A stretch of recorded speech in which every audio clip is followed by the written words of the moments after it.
Et avec lui, tout semble tellement facile. Ah, c'est moi, ça? Ouais.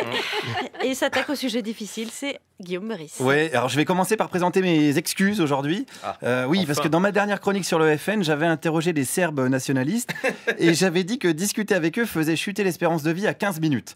Alors, suite à cette phrase, j'ai reçu pas mal de messages de Serbes qui m'informaient de leur volonté de me transformer, je les cite, en méchoui. Fin de citation. Alors, ça confirmait du coup un petit peu ce que je disais, mais ça précisait pas le délai. Donc voilà, je vous demande pardon les Serbes, vous n'êtes évidemment pas tous comme ça, mais parfois c'est vrai que dans l'émission, voilà, dans mes chroniques, on fait des raccourcis. Voilà, on dit des choses un peu vite, par exemple sur le FN. Par exemple, voilà, on dit que Le Pen au pouvoir, ça serait très dangereux. Eh ben, c'est peut-être un raccourci. Moi, je suis allé ce matin à Villepinte au meeting du FN et j'ai rencontré des gens tout à fait sympathiques. C'est vrai, par exemple, qu'est-ce qu'ils veulent? Mettre dehors tous les fichiers S, chose que les autres ne font pas. Ah oui, mais dehors où alors? Parce qu'il y en a beaucoup qui sont français. Dans leur pays.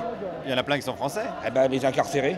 Je serais pour la remise à la peine de mort, je vais être extrémiste, je serais pour la remise à la peine de mort pour ces gens-là. Voilà, alors la peine de mort pour les fichiers S et on serait en sécurité. Voilà, moi je suis là pour vous rassurer, le FN au pouvoir, c'est pas dangereux et ça créera des emplois, hein, d'ailleurs des formations, des CAP bourreaux, des bacs pro chaises électriques, voilà, tout un petit artisanat finalement qui va reprendre du service. Des solutions pragmatiques chez Marine Le Pen, on en trouve plein d'autres. Elle va sûrement rouvrir les frontières.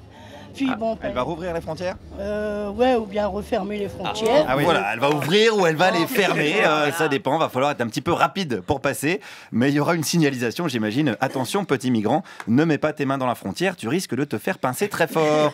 Donc voilà, c'est rassurant. Et puisqu'on parle de migration, tiens, j'ai rencontré ce monsieur. Moi j'ai 2 enfants, ils sont partis à l'étranger. Pourquoi? Parce qu'en France c'est fini, c'est terminé. Ah, vous avez des enfants migrants? Oui, qui sont migrants pour le fait, oui. Vous les avez pas retenus? Non, parce qu'en France ils étaient massacrés d'impôts, donc ils sont partis au Québec. Ah ben en plus c'est des migrants économiques alors? Oui, des migrants économiques.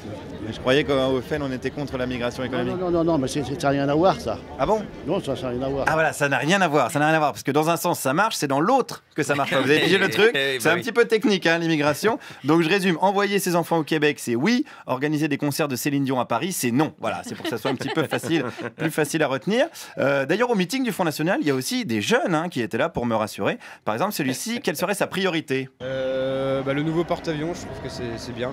Vous trouvez ça important? Je trouve ça important, oui. Je trouve ça assez important. Ah, ça coûte cher, par contre. Ça coûte cher, mais on a les moyens. Je pensais que la France était ruinée, moi, à cause de François Hollande.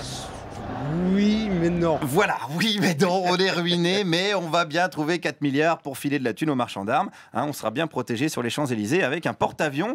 Donc, vous voyez, au FN, on a également le sens des réalités. Voilà, je suis là pour vous rassurer aujourd'hui. On a le sens de la justice également. C'est un point fort du programme de Marine Le Pen. Un peu plus de justice. Elle propose plus de justice? Eh ben oui, un peu. Ah, mais alors elle, quand elle est convoquée, elle y va pas?